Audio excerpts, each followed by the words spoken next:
Gimana jadinya kalau gebetan kamu di masa lalu tiba-tiba muncul lagi di kehidupan kamu, tapi sebagai calon ayah tiri kamu? Itulah yang dialami oleh Rosa. Saat cowok yang ia taksir di masa lalu, Yeonwoo, tiba-tiba muncul kembali di kehidupannya sebagai kekasih ibunya. Rosa jelas aja jengkel. Apalagi Yeonwoo kayaknya ngeyel banget pengen menjadi bagian dari keluarga Rosa dengan menikahi ibunya Rosa. Yeonwoo mengatakan kalau ia adalah seorang yatim piatu sejak kecil dan kehilangan orang tua angkatnya saat SMA. That's why ia merindukan kehangatan sebuah keluarga dan berharap dapat membangun keluarga kecil yang bahagia dengan ibunya Rosa. Mendengar hal itu, Rosa sontak saja menjadi muak dan menegaskan pada Yeonwoo kalau dia sama sekali nggak butuh figur seorang ayah, apalagi seorang ayah angkat seperti Yeonwoo yang sebaya dengannya. Hari itu, ibunya Rosa mengadakan pesta mewah dan mengundang seluruh rekan bisnisnya. Ibunya Rosa sengaja nggak nyuruh Yeonwoo untuk datang ke pesta karena dia nggak ingin hubungan asmaranya dengan seorang brondong diketahui oleh para rekan bisnisnya. Tapi secara tersirat, ibunya Rosa kayaknya nyuruh Yeonwoo untuk datang, tapi sebagai tamu, bukan sebagai kekasihnya, dan mereka bakal berpura-pura nggak saling kenal. Singkat cerita, Rosa nampak cantik dan anggun saat menghadiri pesta itu. Sebagai calon penerus ibunya, Rosa menyapa para tamu yang hadir, menunjukkan kesan yang elegan untuk menjaga reputasi ibunya dan perusahaannya. Sang ibu bahkan memujinya seraya bilang kalau Rosa sudah pantas menggantikan posisinya di perusahaan. Rosa sih seneng-seneng aja, and somehow dia ngerasa seneng karena Yeonwoo nggak ada di sana, seolah-olah situasi sudah kembali seperti semula. Tapi kesenangan itu ternyata cuma sebentar karena beberapa saat kemudian Rosa melihat Yeonwoo yang lagi asik ngobrol dengan seorang tamu. Rosa berpikir kalau Yeonwoo udah bersikap lancang dengan datang ke pesta itu, tapi ia segera aja menyadari kalau ibunya sengaja nyuruh Yeonwoo untuk datang dan mereka berpura-pura nggak saling kenal untuk menghindari kecurigaan orang-orang. Nggak lama kemudian Yeonwoo menghampiri Rosa dan memuji kecantikannya. Yeonwoo bilang kalau ibunya Rosa udah memberinya izin untuk datang dan ia merasa beruntung karena diundang ke pesta mewah tersebut, merasakan pengalaman baru berbaur dengan orang-orang kaya.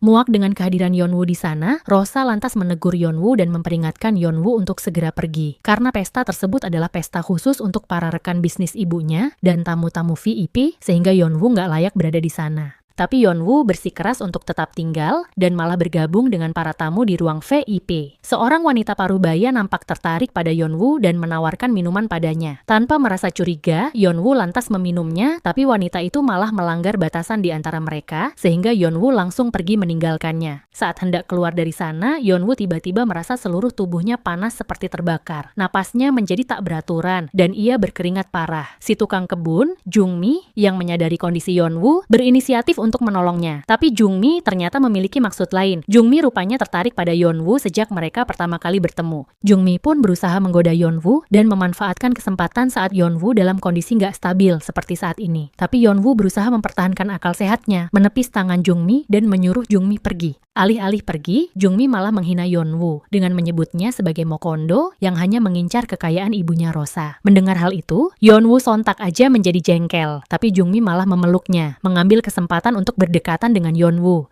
Di waktu yang bersamaan, Rosa tiba-tiba muncul dan melihat mereka. Jungmi yang mengira kalau Rosa mendengar semuanya, seketika menjadi ketakutan dan berusaha mencari alasan. Tapi Rosa diem aja. Dan secara mengejutkan, Rosa malah nampar Yeonwoo karena ia mengira kalau Yeonwoo sedang merayu Jungmi. Rosa kemudian beralih pada Jungmi dan berusaha mengintimidasinya dengan menanyakan apakah Yeonwoo sudah mengganggunya. Namun, Jungmi terlalu takut untuk menjawabnya dan memilih untuk segera pergi dari sana. Jungmi merasa yakin kalau Rosa pada akhirnya berhasil mengusir Yeonwoo karena sejak awal Rosa memang membenci Yeonwoo. Di sisi lain, Rosa lagi-lagi merasakan sensasi aneh pada telapak tangannya setelah ia menampar Yeonwoo. Rosa lantas beralih pada Yeonwoo dan menyadari kalau Yeonwoo telah meminum sesuatu yang seharusnya hanya disuguhkan untuk para tamu VIP. Rosa pun merengkuh wajah Yeonwoo seraya ngomelin dia karena mengabaikan peringatannya. Rosa berniat mencari bantuan, tapi Yeonwoo malah memegang tangan Rosa dan meminta Rosa mengantarnya ke kamar agar ia bisa beristirahat. Yeonwoo bahkan sampai memohon pada Rosa, dan saat Rosa melihat kondisi Yeonwoo saat ini, ia tiba-tiba teringat masa lalu saat ia pertama kali bertemu dengan Yeonwoo di panti asuhan. Pada akhirnya, Rosa setuju untuk mengantar Yeonwoo. Bahkan ia juga terpaksa memapah tubuh besar Yeonwoo karena kondisinya semakin tidak stabil. Sialnya, semua pegawai sudah pulang dan ibunya masih berada di lokasi pesta dan berencana akan tidur di sana malam ini. Rosa tadinya juga berniat menginap di sana, tapi ia harus kembali ke rumah untuk mengantar Yeonwoo. Saat Rosa hendak membawa Yeonwoo ke kamar, Yeonwoo tiba-tiba terpeleset dan keduanya pun terjatuh di lantai, saling merangkul satu sama lain. Pada momen itu, Rosa menyadari kalau Yeonwoo ternyata lumayan ganteng kalau dilihat dari dekat. Untuk sesaat, Rosa nampak terkesan melihat ketampanan Yeonwoo, Tapi secara mengejutkan, Yeonwoo tiba-tiba meringis seraya berkata kalau sekujur tubuhnya terasa sangat panas. Gak hanya itu, Yeonwoo juga tiba-tiba menanggalkan bajunya dan mengeluh kesakitan, sementara Rosa hanya bisa menatap Yeonwoo yang berusaha mengenyahkan sensasi panas yang menjalar di sekujur tubuhnya. Rosa hanya bisa memandang Yeonwoo sambil terdiam dan bertanya-tanya apa yang sebenarnya terjadi. Melihat Yeonwoo yang nampak begitu tersiksa, Rosa pun berinisiatif membantu Yeonwoo dengan memberikan sentuhan-sentuhan lembut yang menenangkan. Namun, karena Yeonwoo berada di bawah pengaruh minuman istimewa yang disuguhkan di pesta, Yeonwoo malah berhalusinasi dan mengira Rosa adalah ibunya. Gak cuman itu, Yeonwoo juga mengoceh tentang pertemuan pertamanya dengan ibunya Rosa, di mana kala itu Yeonwoo sebenarnya sudah menolak untuk berhubungan lebih jauh dengan ibunya Rosa. Tapi ibunya Rosa justru menyewa beberapa preman untuk menghajar Yeonwoo, sehingga Yeonwoo terpaksa menuruti keinginannya. Pada momen itu, Yeonwoo tiba-tiba mencium Rosa dan masih mengira Rosa adalah ibunya. Yeonwoo mencium Rosa dengan lembut, seraya bilang kalau ia bisa menyenangkan Rosa untuk menebus kesalahannya. Tapi hal itu malah bikin Rosa tambah jengkel dan muak pada Yeonwoo. Rosa lantas menjambak rambut Yeonwoo dan menghantamkan wajahnya ke lantai hingga hidungnya berdarah. Rosa benar-benar muak pada Yeonwoo yang masih aja nggak tahu malu dan bersikap seolah-olah ia pantas mendampingi ibunya. Setelah Rosa memukulnya, Yeonwoo akhirnya sadar dan mengenali Rosa sepenuhnya. Meski begitu, Yeonwoo masih terus bertanya-tanya kenapa Rosa segitu bencinya sama dia, bahkan gak segan-segan menyakitinya. Rosa kemudian menutup jarak di antara mereka, seraya berkata kalau ia adalah satu-satunya orang yang bisa membantu Yeonwoo saat ini. Rosa juga menegaskan kalau hanya dirinya yang benar-benar peduli pada Yeonwoo di rumah ini, karena baik ibunya maupun Jungmi, mereka hanya menginginkan Yeonwoo untuk kepentingan mereka sendiri. Yeonwoo jelas aja kaget saat Rosa bilang begitu, karena selama ini ia mengira kalau Rosa membencinya. Rosa kemudian memerintahkan Yeonwoo untuk menuruti keinginannya, tapi Yeonwoo sepertinya masih kesulitan mengendalikan diri akibat pengaruh minuman istimewa itu. Which is hal itu malah bikin Yeonwoo menjadi sangat terperangah saat melihat Rosa. Yeonwoo bilang kalau Rosa terlihat sangat cantik mengenakan gaun itu, seraya menutup jarak di antara mereka. Rosa pun meringkuh wajah Yeonwoo untuk menenangkannya, dan sentuhan lembut itu terasa sangat nyaman, hingga Yeonwoo merasa begitu mendambakan sentuhan Rosa sejak lama. Rosa hanya bisa diam terkesima saat Yeonwoo menyanjungnya dengan pujian dan kecupan yang tulus, hingga Yeonwoo tiba-tiba sudah menjangkau dirinya dengan satu gerakan halus yang menjurus tepat ke dalam relung hatinya yang terdalam. Rosa yang sama sekali nggak siap dengan gempuran mendadak itu, lantas berusaha menyadarkan Yeonwoo, tapi Yeonwoo malah terus menjangkaunya semakin dalam seraya mendekap Rosa dengan erat. Rosa yang kesal kemudian memperingatkan Yeonwoo dan menegaskan kembali siapa yang berkuasa di rumah ini. Meski Yeonwoo terikat sepenuhnya pada ibunya Rosa, tapi ia nggak bisa mengabaikan perintah Rosa begitu aja, karena ia juga nggak ingin Rosa membencinya. Yeonwoo pun terpaksa menurut dan membiarkan Rosa mengambil alih kendali yang memang menjadi haknya. Rosa yang udah terlanjur jengkel pada Yeonwoo malah bersikap tegas seakan-akan ia sedang berusaha mendisiplinkan Yeonwoo yang udah bertindak kelewatan dengan mendekati ibunya dan berharap menjadi bagian dari keluarga mereka. Rosa sama sekali nggak habis pikir kenapa Yeonwoo diem aja dan nggak memohon ampun padanya, padahal ia terlihat sangat kesakitan dalam siksaan itu. Meski Yeonwoo sama sekali nggak melakukan perlawanan dan membiarkan Rosa melanjutkan hukumannya, tapi ia nggak bisa memungkiri kalau rasa sakit itu menjadi semakin tak tertahankan. Yeonwoo berusaha sekuat tenaga menahan rasa sakit itu hingga ia menjadi kewalahan dan akhirnya terpaksa menyalurkan semuanya kepada Rosa. Di waktu yang bersamaan, Rosa menyadari kalau tubuh Yeonwoo berhenti bergerak dan kedua matanya terpejam.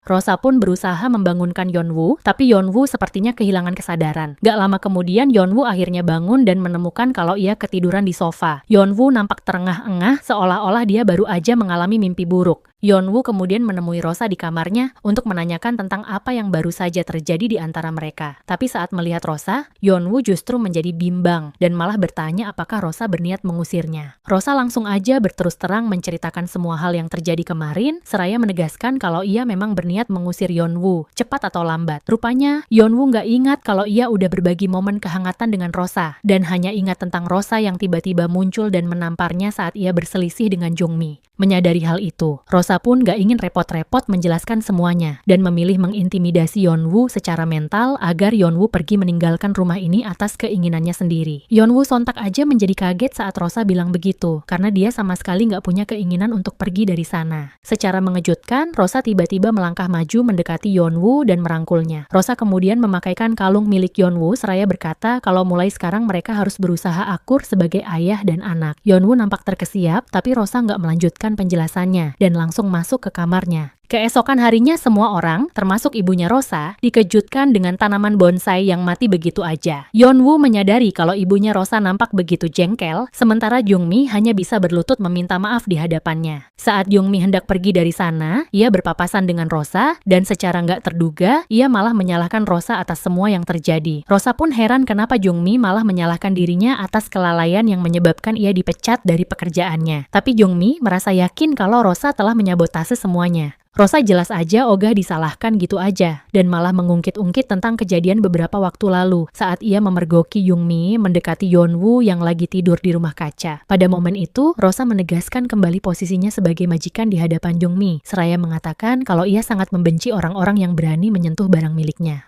Jungmi mengira kalau Rosa sedang membicarakan tentang tanaman, tapi ia segera saja mengetahui kalau barang milik yang dimaksud oleh Rosa gak lain adalah Yeonwoo. Jungmi mengira kalau Rosa membenci Yeonwoo, dan Rosa memang gak memungkiri hal itu. Namun bukan berarti ia akan membiarkan Jungmi bermain-main seenaknya dengan Yeonwoo yang udah ia anggap sebagai barang miliknya. Setelah semua yang terjadi, Rosa pun menyadari kalau mengusir Yeonwoo dari rumah bukanlah pilihan yang tepat karena mulai sekarang ia akan bersikap seperti ibunya yang hanya menganggap Yeonwoo sebagai mainan miliknya yang bisa dimanfaatkan sesuka hatinya. Win-win solution gak sih? Yeonwoo gak perlu merasa takut lagi bakal diusir dari rumah itu, sementara Rosa punya mainan baru yang bisa dimainin kapan aja dan tinggal dibuang gitu aja kalau udah bosen. Beberapa hari kemudian, Rosa yang lagi di kampus dikejutkan dengan sang bestie, Jaehyun, yang tiba-tiba datang merangkulnya dari belakang. Jaehyun menanyakan tentang pesta di rumah Rosa, membuat Rosa bertanya-tanya kenapa Jaehyun gak datang padahal ia diundang. Jaehyun dengan entengnya bilang kalau ayahnya melarangnya datang karena mengetahui tentang minuman istimewa itu. Rupanya, Jaehyun pernah sakau di masa lalu dan karena hal itu, sang ayah menetapkan aturan ketat agar Jaehyun gak mengulangi perbuatannya. Ternyata cowok bandel kayak Jaehyun bisa nurut juga sama bapaknya ya.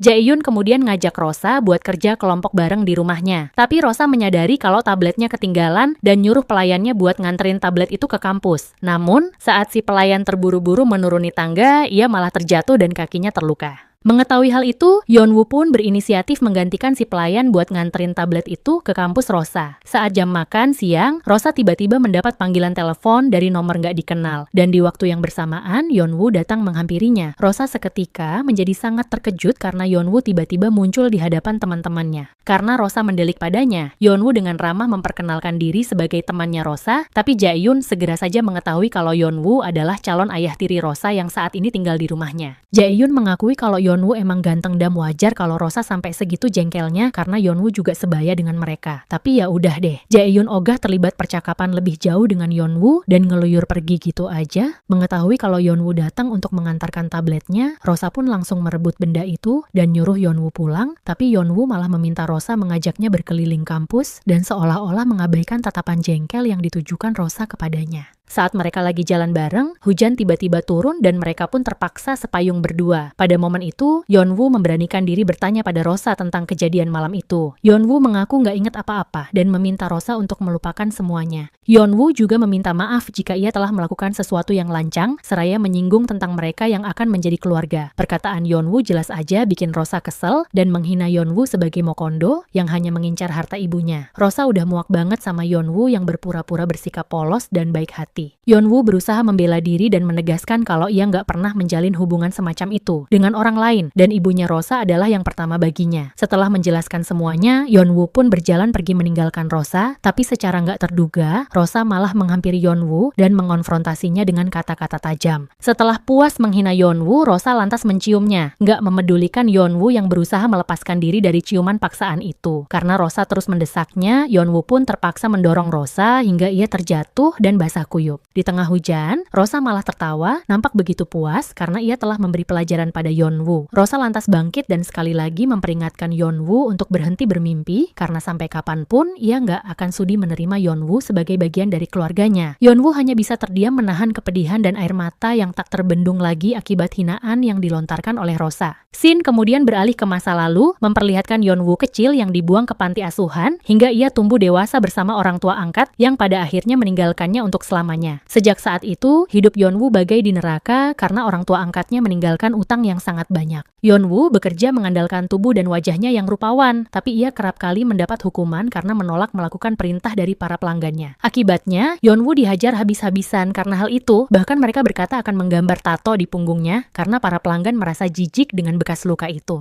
Pada momen itu, Yeonwoo teringat masa lalu saat ia pertama kali bertemu dengan Rosa di panti asuhan. Saat itu Yeonwoo hendak mengambil bola miliknya, tapi Rosa tiba-tiba muncul dan menendang bola itu. Yeonwoo sontak aja menjadi kesal dan ngomelin Rosa, tapi pengawal Rosa segera datang dan memperingatkan Yeonwoo untuk bersikap sopan pada Rosa. Karena diomeli, Yeonwoo pun jadi takut dan hampir menangis. Tapi Rosa tiba-tiba mengambil bola itu dan memberikannya pada Yeonwoo. Rosa berkata kalau senyum Yeonwoo sangat menawan saat sedang bermain bola dan ia berandai-andai memikirkan bagaimana ekspresi wajah Yeonwoo saat sedih dan menangis. Mendengar hal itu, Yeonwoo sontak aja kaget dan menanyakan alasannya, tapi Rosa malah menanyakan namanya. In the present, Yeonwoo hanya bisa merenungkan semua perkataan Rosa barusan dan membiarkan dirinya terhanyut dalam kesedihan hingga ia nggak peduli lagi kalau tubuhnya basah kuyup. Sementara itu, Jae-yoon nampak terkejut saat menemukan Rosa di rumahnya, padahal saat di kampus, dia sendiri yang ngajak Rosa buat datang ke rumahnya. Menyadari sesuatu telah terjadi, Jae-yoon lantas mendekati Rosa untuk menenangkannya, tapi Rosa malah menciumnya, hangat dan dalam.